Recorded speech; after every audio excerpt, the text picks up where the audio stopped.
Une des raisons pour laquelle Dieu permet la survenance d'incapacités ou d'handicap est que nous devons apprendre à avoir confiance en lui plutôt qu'en nous-mêmes. Lorsque le Seigneur Dieu a appelé Moïse dans le désert, ce dernier a d'abord hésité à répondre à son appel. En fait, il a essayé d'utiliser son handicap pour échapper au service. Moïse dit au Seigneur, ah Seigneur, je ne suis pas un homme doué pour parler. J'ai la bouche et la langue embarrassées. Exode 4.10. Mais Dieu connaissait le problème de Moïse. L'Éternel lui dit, qui a donné une bouche à l'homme, qui rend muet ou sourd, capable de voir ou aveugle? N'est-ce pas moi, l'Éternel? Maintenant vas-y, je serai moi-même avec ta bouche, et je t'enseignerai ce que tu devras dire. Exode 4, 11, 12. Dans ce passage étonnant, nous voyons que toute capacité humaine et tout handicap font partie du plan de Dieu, et que Dieu aidera ses serviteurs obéissants.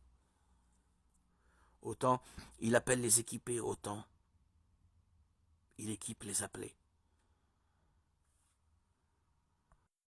Frère, je ne voudrais pas vous laisser ignorer ce qui s'est passé lors de la sortie d'Égypte. Nos ancêtres ont tous été sous la protection de la colonne de nuée, et tous, ils ont passé la mer Rouge. Tous, ils ont été pour ainsi dire baptisés en Moïse, dans la nuée et dans la mer. Tous, ils ont mangé la même nourriture qui était spirituelle. Tous, ils ont bu à la même source, qui était spirituelle. Car ils buvaient à un rocher qui les accompagnait, et ce rocher, c'était déjà le Christ. Cependant, la plupart n'ont fait que déplaire à Dieu, et ils sont tombés au désert. Ces événements étaient destinés à nous servir d'exemple pour nous empêcher de désirer le mal comme l'ont fait nos pères. Ne devenez pas idolâtres comme certains d'entre eux, ainsi qu'il est écrit, le peuple s'est assis pour manger et pour boire, et ils sont levés pour s'amuser. Ne nous livrons pas à la débauche, comme l'ont fait certains d'entre eux. Il en est tombé 23 000 en un seul jour. Ne mettons pas le Christ à l'épreuve, comme l'ont fait certains d'entre eux. Ils ont péri, mordus par les serpents. Cessez de récriminer contre Dieu, comme l'ont fait certains d'entre eux. Ils ont été exterminés. Leur histoire devait servir d'exemple. L'Écriture l'a racontée pour nous avertir, nous qui voyons arriver la fin des temps. Ainsi donc, celui qui se croit solide, qu'il fasse attention à ne pas tomber. Quand vous avez été mis à l'épreuve, ce ne fut jamais au-delà des forces humaines. Et Dieu est fidèle. Il ne permettra pas que vous soyez éprouvés au-delà de ce qui est possible pour vous. Mais avec l'épreuve, il vous donnera le moyen d'en sortir et la possibilité de la supporter. 1 Corinthiens 10, 1, 13.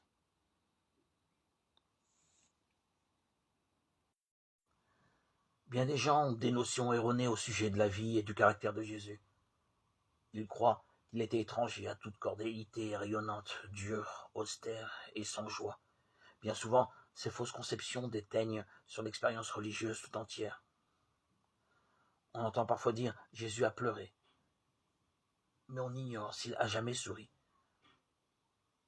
Notre Sauveur était en effet un homme de douleur et habitué à la souffrance, car il ouvrait son cœur à tous les maux de l'humanité. Mais bien que sa vie fût faite de renoncements, de peines et de soucis, son esprit n'était pas abattu. Son visage ne portait pas l'empreinte du chagrin, mais de la plus parfaite sérénité. Son cœur était une source de vie, et partout où il allait, il apportait avec lui le calme, la paix et la joie, guérissait les malades, consolait, apportait la rédemption pour ceux qui se croyaient perdus.